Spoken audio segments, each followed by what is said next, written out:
Ang barkada ni na Gabby, May, Josh at Chloe ay sabik na sa kanilang pinakahihintay na road trip. Graduation gift ito sa kanila bago sila maghiwa-hiwalay para magkolehiyo. Napagkasundo nilang magbatangas, mag-beach shopping at magpakasaya sa huling pagkakataon na magkakasama sila.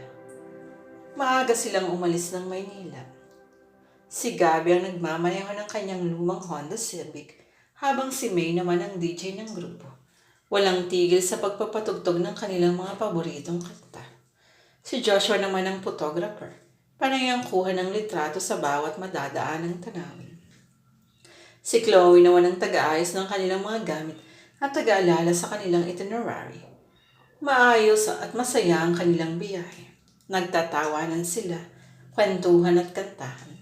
Ngunit habang papalapit sila sa Batangas, napansin nilang nagiging kakaiba ang daan. Parang hindi ito yung daan papuntang beach, ang sabi ni Chloe. Oo nga, sagot naman ni Joshua. Puro puno na lang nakikita ko. Relax lang kayo, ang sabi ni Gabby. Alam ko ang ginagawa ko. Shortcut to. Mas mabilis tayong makakarating sa beach.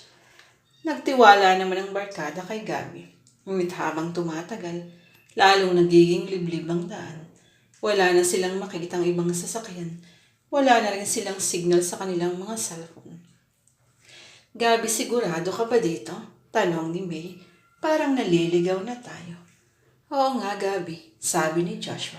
Baka mas maganda kung bumalik na lang tayo. Malapit na tayo. Sabi ni Gabi, kanting tiis na lang. Ngunit hindi nagtagal. Napagtanto nilang naliligaw na nga sila. Nakapasok sila sa isang kalsada na hindi nila alam kung saan patungo. Okay, fine. Sigaw ni Gabby. Naligaw na tayo. Pero huwag kayong mag-alala. Magtatanong lang tayo sa susunod na bayan na makikita natin. Ilang oras pa silang nagmaneho hanggang sa makarating sila sa isang bayan. Ngunit kakaiba ang bayang ito. Tila tumigil ang oras. Ang mga bahay ay luma at sira-sira. Ang mga tao ay tahimik na nakatingin sa kanila. Wow, sabi ni Joshua. Parang nasa isang horror movie tayo. Huwag kang magbiro, sabi ni Chloe. Kinakabahan na ako. Nagtanong sila sa isang matandang lalaki kung paano makabalik sa highway. Ngunit tila hindi sila maintindihan ng matanda. Hindi ko kayo maintindihan, sabi ng matanda. Hindi kayo taga rito. Umalis na kayo. Mapanganib dito. Bakit po? Tanong ni May. Huwag na kayong magtanong, sabi ng matanda. Umalis na kayo bago pa huli ang lahat. Natakot ang barkada sa sinabi ng matanda. Nagdesisyon silang umalis na agad sa bayan. Ngunit habang papaalis sila, napansin nilang may sumusunod sa kanila. Mga tao na nakasuot ng itim na damit at may mga hawak na sulok. Bilisan mo, Gabi, sigaw ni Chloe. Hinahabol tayo. Pinaharurot ni Gabi ang kanyang sasakyan ngunit mas mabilis ang mga humahabol sa kanila. Hindi tayo makakatakas, sabi ni Joshua. Napapalibutan na tayo. Huminto si Gabi sa harap ng isang malaking gate. Nakasulat sa gate ang bayan ng siling. Anong gagawin natin? Tanong ni May. Wala na tayong choice, sabi ni Gabi. Kailangan nating pumasok. Binuksan ni Gabi ang gate at pumasok sila sa bayan ng siling. Pagpasok nila, nakita nila ang isang kakaibang tanawin. Ang bayan ay puno ng mga kakaibang nilalang. Mga aswang, manananggal, tikbalang at iba pang mga nilalang na hindi nila akalaing totoo. Nasaan tayo? Tanong ni Chloe. Nasa mundo tayo ng mga nilalang na hindi nakikita ng mga tao. Sagot ng isang babae na lumapit sa kanila. Sino ka? Tanong ni Gabi.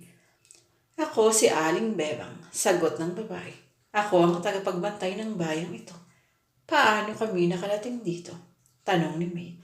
Naligaw kayo, sabi ni Aling Bebang. Ngunit hindi kayo basta-basta naligaw. Pinili kayo ng bayang ito.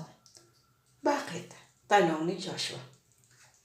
Dahil kailangan namin kayo, sagot ni Aling Bebang. Kailangan namin ang tulong ninyo. Ikinuwento ni Aling Bebang sa barkada ang tungkol sa bayan ng Siling.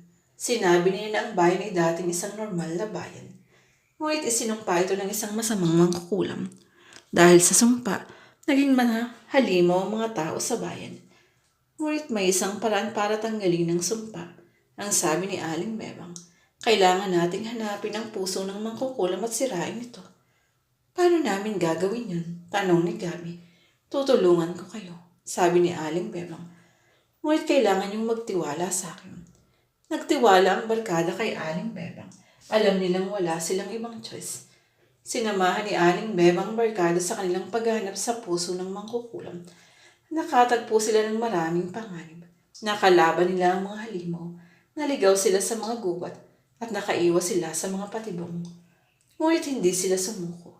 Patuloy silang naghanap hanggang sa makarating sila sa kuta ng mangkukulam. Dito nagtatago ang puso ng mangkukulam. Sabi ni Aling Bebang, ngunit mag-ingat kayo. Maraming nagbabantay dito. Pumasok ang barkada sa kuta. Nakalaban nila ang mga alagad ng mangkukulam. Ngunit nagtagumpay silang talunin ng mga ito. Hanggang sa makarating sila sa silid kung saan nakatago ang puso nito. Narito na tayo, sabi ni Aling Bebang. Sirain niyo ang puso. Kinuha ni Gabi ang puso ng mangkukulam. Ito ay isang itim na bato na may kakaibang enerhiya. Paano ko ito sisirain? Tanong ni Gabi. Kailangan mong gamitin ang iyong puso. Sagot ni Aling Bebang. Isipin mo ang lahat ng mga taong mahal mo. Isipin mo ang lahat ng isang bagay na pinapahalagan mo. Isinara ni Gabi ang kanyang mga mata. Iniisip niya ang kanyang pamilya, kanyang mga kaibigan, at kanyang mga pangarap. Pagkatapos dunurog niya ang puso ng mangkukulam. Sa isang iglap na wala ang sumpa, pumatik sa dati nilang anyo ang mga tao sa bayan ng Silim. Salamat, ang sabi ni Aling Bebang. Nailigtas ninyo ang aming bayan. Walang anuman, ang sagot ni Gabi. Ngayon maaari na kayong umalis, sabi ni Aling Bebang.